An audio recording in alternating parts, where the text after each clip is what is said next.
શ્રી હંસ મુક્તિ વિદ્યાભવન દ્વારા આજે શાળાના બાળકો, શિક્ષકો તથા વાલીશ્રીઓ દ્વારા વિવિધ કલાકૃતિઓ, પ્રોજેક્ટ અને પ્રયોગોના મોડેલ તૈયાર કરવામાં આવેલા હતા।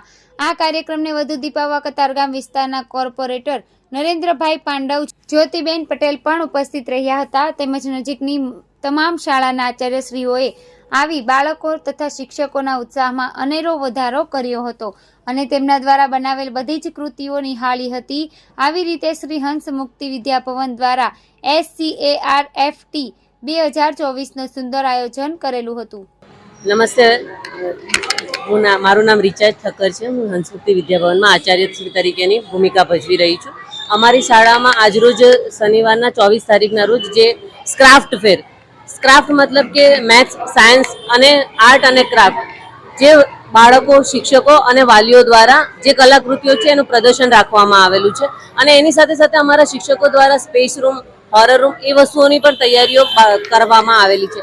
અમારી શાળાનું જે પ્રદર્શન છે એના ઉદ્ઘાટન માટે અમે કોર્પોરેટર શ્રી નરેન્દ્રભાઈ પાંડવ અને જ્યોતિબેન પટેલને પણ બોલાવી અને એમને દ્વારા આ વસ્તુઓનું સ્વાગત કરીને ઉદ્ઘાટન કરવામાં આવેલું હતું। એટલે એમનો પણ ખૂબ ખૂબ આભાર કે એ પણ આવીને અમારી શાળાને પાવન પગલાને અવસર સારો એવો દીપાવ્યો। આ કાર્યક્રમમાં કેવી તૈયારી કરી હતી વિદ્યાર્થીઓ દ્વારા? કેટલા દિવસ અગાઉ તૈયારી કરી? આ કાર્યક્રમમાં અમારા શિક્ષકો અને વિદ્યાર્થીઓએ 10 દિવસમાં આ બધી વસ્તુઓની તૈયારીઓ કરેલી છે અને એ પણ ખૂબ જ સારી રીતે।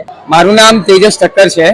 હંસ મુક્તિ વિદ્યાભવનમાં હું એક ટ્રસ્ટી તરીકે કાર્ય બજાવું છું। આજ રોજ 24 તારીખે અમારી શાળામાં બાળકો અને શિક્ષકોના સમન્વયથી, જેમાં વાલીઓનો પણ સાથ સહકાર રહ્યો અને તેના કારણે તે લોકોએ વિજ્ઞાન, કલાકૃતિ અને વિવિધ પ્રકારની કૃતિઓ રજૂ કરી અને તે સાથે અભૂતપૂર્વ હોરર રૂમનું પણ એમને નિર્માણ કરેલું છે કે જેમાં બાળકોને ગમ્મત સાથે થોડોક ડરનો પણ અનુભવ થાય છે।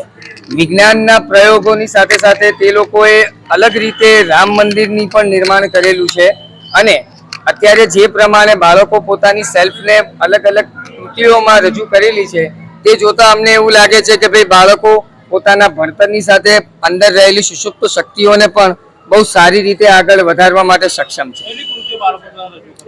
ધોરણ 1 થી 12 ધોરણની તમામ બાળકોએ અંદાજિત 350 કૃતિઓ, કલાકૃતિઓ રજૂ કરી છે અને તેની સાથે 30 જેટલી વિજ્ઞાન અને ગણિતને લગતી કૃતિઓ પણ તેમના દ્વારા બનાવવામાં આવી।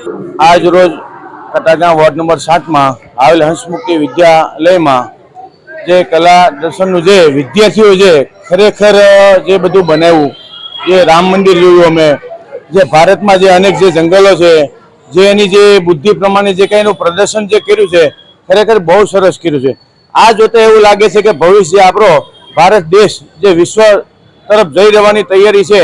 તો મને એવું લાગે છે કે આજકાલના જે વિદ્યાર્થીઓ જે છે એ આ રીતે જો પ્રદર્શન કરશે તો આવતા 10 વર્ષમાં મને એવું લાગે છે કે ખરેખર ભારત વિશ્વ થઈ શકે છે અને આ જ રીતે થવાથી બાળકોને બી શક્તિ આવે છે, બાળકોને બી ખરેખર એમ લાગે મારે કંઈક કરવું પડે એમ છે। એમ હંસ મુક્તિ વિદ્યાલય જે કર્યું છે એમ દરેક શાળાઓએ આ રીતે પ્રદર્શન કરવું જરૂરી છે જેથી દરેક વિદ્યાર્થીઓને બી મગજમાં અને આગળ પ્રગતિ થાય। એમાં મારી સાથે મારા સાથી કોર્પોરેટર જ્યોતિબેન બી હારે હતા, મારા પ્રિન્સિપાલ છે હંસ મુક્તિના, એમના ટ્રસ્ટીઓ સાથે છે, તેઓને જે અમને બોલાવી અને જેઓએ જે અમને પ્રદર્શન બતાવ્યું એમનો ખૂબ ખૂબ આભાર માનું છું।